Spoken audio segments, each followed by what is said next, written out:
Hi everyone, myself Muhammad Jawad Farid, and today I'm going to talk about the paper that already published in as a journal, multi-grade brain tumor classification using deep CNN with extensive data augmentation, and that paper presented by the Muhammad Sajjad, Salman Khan, Khan Mohammed, Wang Qingbo, Aminullah, and Somwok Bek.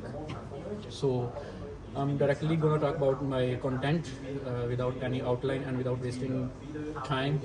So, first of all, I'm going to talk about the motivation of that paper and means what was the motivation to perform the work behind this paper. So, firstly, early and accurate classification needed. The early identification and precise classification of brain tumor into their specific WHO grades are crucial for determining the most effective treatment approaches, improving prognosis and enhancing patient survival rates. The second motivation was that limitations of current diagnostic methods on that time when they gonna started work for brain tumor classification. On that time there's a lot of different limitations for the methods to diagnose the current disease about brain tumors, and advancements in therapeutic management.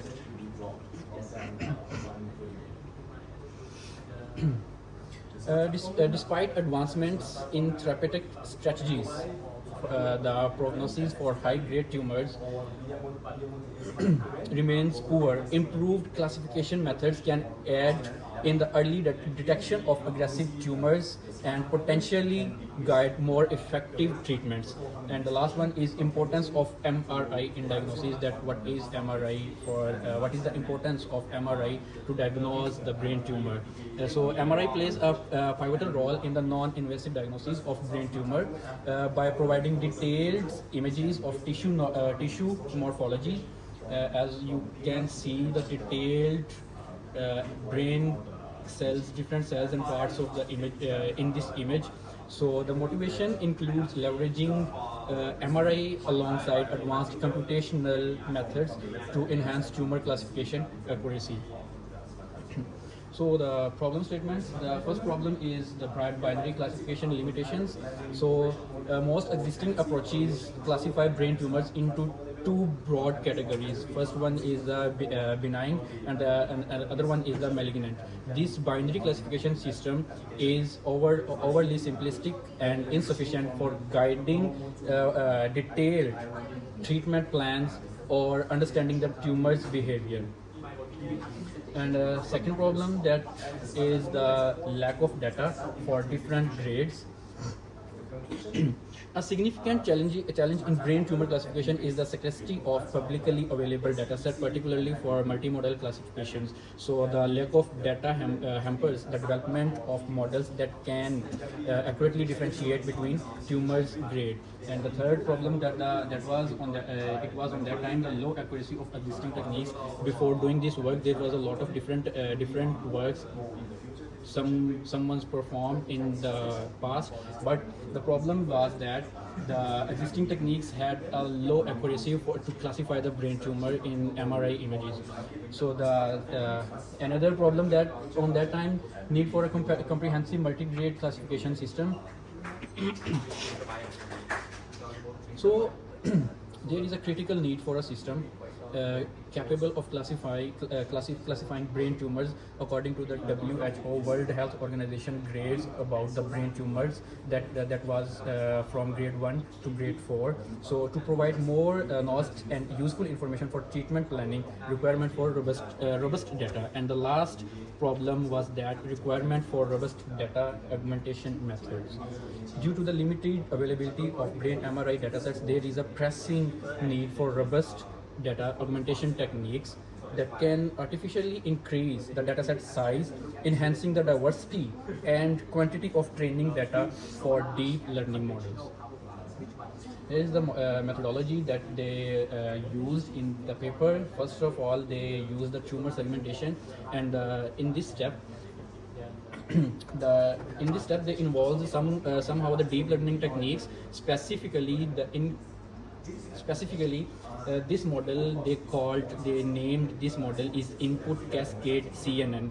And with this model, to segment the tumor region from MRI dataset that is here, that is the MRI images as an input, and this is that whole model input cascade CNN. And with this model, they segment the some part of the tumor in this image, and they got some outputs here. And after this they perform some data augmentation using these different 8 techniques to enhance the reliability of the data set. So they used different eight techniques, for example, rotation, flip, Gaussian blur, sharpen, edge detections, emboss, skew, and shear. So to address the issue of limited data, this study applied extensive data augmentation techniques, generating additional training samples from the existing MRI images.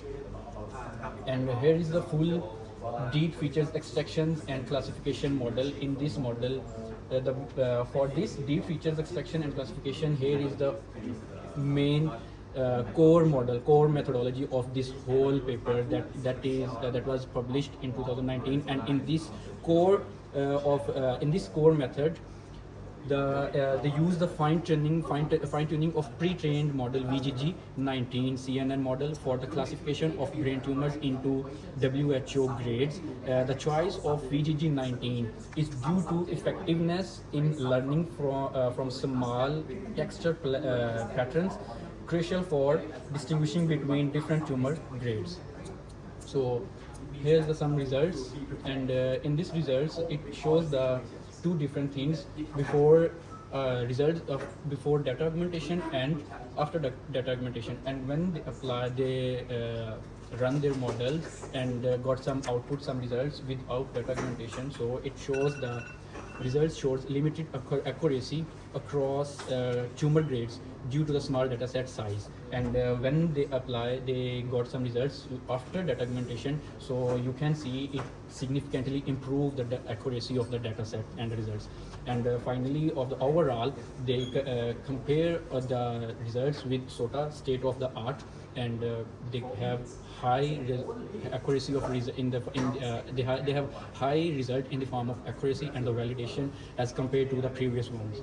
So as a conclusion, the effective classification they already achieved the effective classification and significance of data augmentation. So potential for clinical application, and they planned on their time to implement this technique in the medical field for real time. Thank you.